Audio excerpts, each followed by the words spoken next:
প্রিয় ছাত্রছাত্রীরা, educare study centre চ্যানেলে তোমাদের স্বাগত।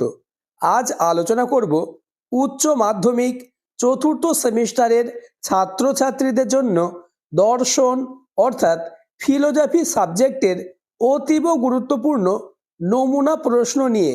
তাই ভিডিওটি প্রথম থেকে শেষ পর্যন্ত দেখো, কেননা তোমরা যেমন বুঝতে পারবে তোমাদের দর্শন কোশ্চেন পেপার কেমন হবে, তাছাড়া এই কোশ্চেন পেপার থেকে বেশিরভাগ প্রশ্ন কমন আসবেই। তাই কথা না বাড়িয়ে শুরু করছি আজকের আলোচনা। উচ্চ মাধ্যমিক চতুর্থ সেমিস্টার 2026 নমুনা প্রশ্ন, বিষয় দর্শন, পূর্ণমান 40, সময় 2 ঘন্টা। ইউনিট 1, দাগ নম্বর 1, নিচের প্রশ্নগুলির উত্তর দাও। বিকল্প প্রশ্নগুলি লক্ষণীয়। 2 গুণ 5 সমান 10, অর্থাৎ একের দাগে তোমাদের 2 মার্কের 5টি প্রশ্নের উত্তর করতে হবে। আমি তোমাদের জন্য সব থেকে গুরুত্বপূর্ণ অর্থাৎ এমন ইম্পর্টেন্স প্রশ্ন দিয়েছি যে প্রশ্নগুলি তোমাদের রেডি করতেই হবে। তাই আলোচিত প্রতিটি প্রশ্ন তোমরা খাতায় লিখে নাও এবং প্রত্যেকটি প্রশ্নের উত্তর মুখস্থ করে নাও। প্রথম কোশ্চেন, শতসত্য বচনাকার কাকে বলে? অথবা নিচের বাক্যটিকে সাংকেতিক আকারে প্রকাশ করে সত্য সারণীর সাহায্যে সত্য মূল্য নির্ণয় করো। যেমন, আমি ভাত খাবো অথবা লুচি খাবো, কিন্তু একসঙ্গে উভয়ই খাবো না। পরের প্রশ্ন, নব্য যুক্তিবিজ্ঞানের জনককে? প্রদত্ত বচনটিকে বুলীয় লিপিতে প্রতিকায়িত করো। কোনো কোনো অভারতীয় নয়, অশিক্ষক।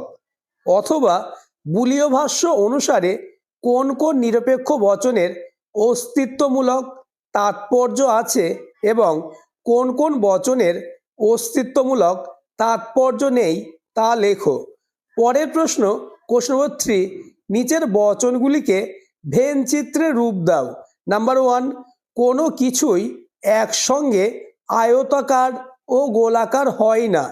বাক্যগুলিকে প্রথমে বচন করে তারপর ভেনচিত্র করতে হবে।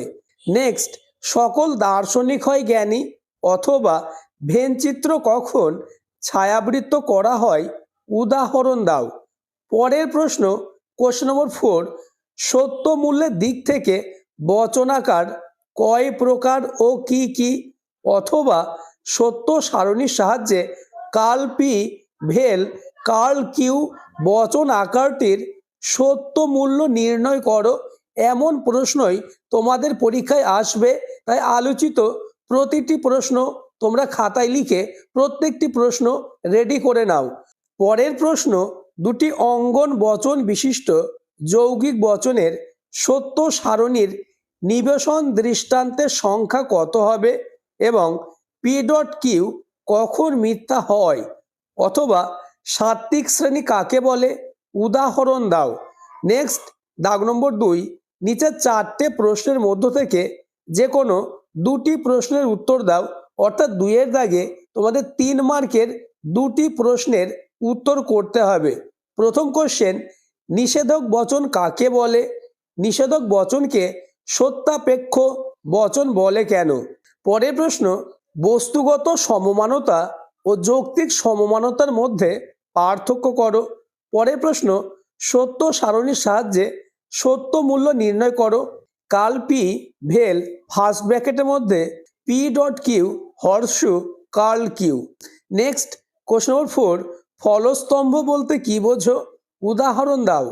পরবর্তী প্রশ্ন আলোচনার আগে চ্যানেলে নতুন হয়ে থাকলে চ্যানেলটিকে সাবস্ক্রাইব করে দেবে এবং ভিডিওটি তোমার বন্ধুদের মধ্যে শেয়ার করে দেবে। পরের প্রশ্ন, বুলীয় ভাষ্য ও ভেন চিত্রে প্রকাশ করো। সকল অমানুষ হয় স্বার্থপর। নেক্সট, দাগ নম্বর 3, নিচের 2টি প্রশ্নের মধ্য থেকে যে কোনো একটি প্রশ্নের উত্তর দাও।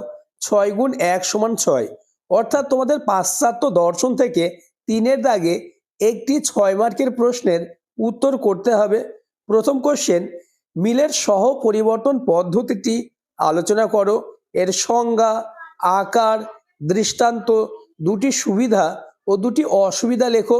এই প্রশ্নটি তোমাদের পরীক্ষায় আসার সম্ভাবনা কার্যত নিশ্চিত। পরের প্রশ্ন, শর্ত কাকে বলে? সদর্থক শর্ত ও নঙর্থক শর্তের সংজ্ঞা দাও। আবশ্যিক শর্ত, পর্যাপ্ত শর্ত এবং আবশ্যিক পর্যাপ্ত শর্তের উদাহরণ দাও। নেক্সট, ইউনিট 2 অর্থাৎ ভারতীয় দর্শন। দাগ নম্বর 1, নিচের 4টে প্রশ্নের মধ্য থেকে যে কোনো 2টি প্রশ্নের উত্তর দাও। 3 গুণ 2 সমান 6। প্রথম প্রশ্ন, নিষ্কাম কর্মের মাধ্যমে জীবের মোক্ষ লাভ হয়, বিবেকানন্দকে অনুসরণ করে এই উক্তির যথার্থতা বিশ্লেষণ করো। নেক্সট, কোশ্চেন নম্বর 2, কর্মযোগ কি? গীতার কর্মযোগের মূল বক্তব্য সংক্ষেপে লেখো। পরের প্রশ্ন, সকাম ও নিষ্কাম কর্মের মধ্যে পার্থক্য লেখো। পরের প্রশ্ন, স্বামী বিবেকানন্দের কর্মযোগের আদর্শ বর্ণনা করো। দাগ নম্বর 2, নিচের প্রশ্নগুলির উত্তর দাও। বিকল্প প্রশ্নগুলি লক্ষণীয়। 6 গুণ 2 সমান 12, অর্থাৎ তোমাদের 2-এর দাগে ভারতীয় দর্শন থেকে 6 মার্কের 2টি প্রশ্নের উত্তর দিতে হবে। প্রথম প্রশ্ন, গান্ধীজির অহিংসা নীতির মূল বক্তব্যগুলি উল্লেখ করো, অথবা গান্ধীজির দর্শনে অহিংসা তত্ত্বের গুরুত্ব আলোচনা করো।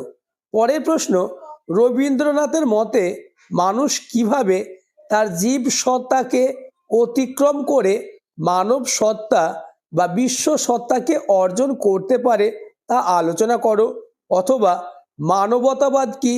রবীন্দ্রনাথের দৃষ্টিতে বিশ্ব মানবতাবাদের তাৎপর্য উল্লেখ করো। এই প্রশ্নটি তোমাদের পরীক্ষায় 100% আসবেই। এছাড়া তোমাদের পরীক্ষায় চূড়ান্ত সফলতা অর্জনের জন্য আরও একটি গুরুত্বপূর্ণ নমুনা প্রশ্ন নিয়ে আলোচনা করব। দাগ নম্বর 1, অর্থাৎ 1-এর দাগে 5টি 2 মার্কের প্রশ্নের উত্তর করতে হবে। প্রথম প্রশ্ন, সত্যাপেক্ষ যুক্তি কাকে বলা হয়? একটি উদাহরণ দাও। পরের প্রশ্ন, প্রাকল্পিক বচন কাকে বলে? এই বচন কখন মিথ্যা হয়? নেক্সট, পি সত্য হলে পি ভেল কিউ এর সত্য মূল্য কি হবে এবং কেন? পরের প্রশ্ন, ও বচনের বুলীয় ভাষ্য উল্লেখ করো। নেক্সট, কোশ্চেন নম্বর 5, ভূত নেই বচনটির ভেন চিত্র অঙ্কন করো। নেক্সট, কোশ্চেন নম্বর 6, প্রকৃতির একরূপতা নিয়ম বলতে কি বোঝায়? নেক্সট, কোশ্চেন নম্বর 7, আরোহমূলক লাভ বলতে কি বোঝো? পরের প্রশ্ন, পর্যাপ্ত শর্ত কাকে বলে? একটি উদাহরণ দাও। নেক্সট, সত্য সারণী কাকে বলে? সত্য সারণী গঠনের সূত্র কি? পরের প্রশ্ন, অস্তিত্বমূলক দোষ কাকে বলে? একটি দৃষ্টান্ত দেখাও। নেক্সট, দাগ নম্বর 2, অর্থাৎ 2-এর দাগে তোমাদের 3 মার্কের 2টি প্রশ্নের উত্তর দিতে হবে।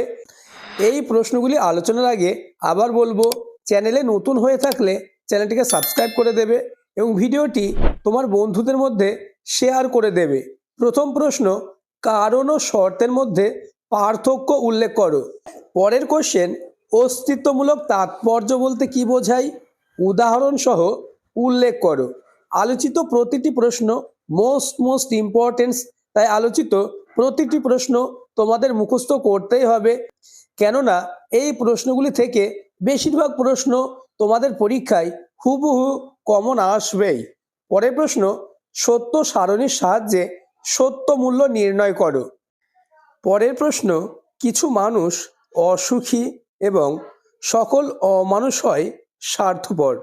বাক্যটির বুলীয় ভাষ্য উল্লেখ করে ভেন চিত্রে প্রকাশ করো, অথবা সকল এস হয় অপি বচনটির বুলীয় ভাষ্য করে তা ভেন চিত্র প্রকাশ করো। নেক্সট, কোশ্চেন নম্বর 5, পর্যাপ্ত আবশ্যিক শর্তরূপে কারণের ধারণাটি কি? পরের প্রশ্ন, প্রকৃতির একরূপতার নীতিটি ব্যাখ্যা করো। নেক্সট, দাগ নম্বর 3, নিচের 2টি প্রশ্নের মধ্য থেকে যে কোনো একটি প্রশ্নের উত্তর দাও। প্রশ্নের মান 6। প্রথম কোশ্চেন, বিভিন্ন প্রকার নিরপেক্ষ বচনের বুলীয় ভাষ্যগুলি উল্লেখ করো এবং ভেন চিত্রগুলি অঙ্কন করো, অথবা উপমা যুক্তি কাকে বলে? উপমা যুক্তির মূল্যায়নের মানদণ্ডগুলি কি কি? পরের প্রশ্ন, যুক্তিবিদ মিলের ব্যতিরেকী পদ্ধতিটি ব্যাখ্যা করো এবং এর সংজ্ঞা, আকার, উদাহরণ, সুবিধা ও অসুবিধা উল্লেখ করো। অথবা অবৈজ্ঞানিক ও বৈজ্ঞানিক আরোহ অনুমানের দুটি পার্থক্য লেখো।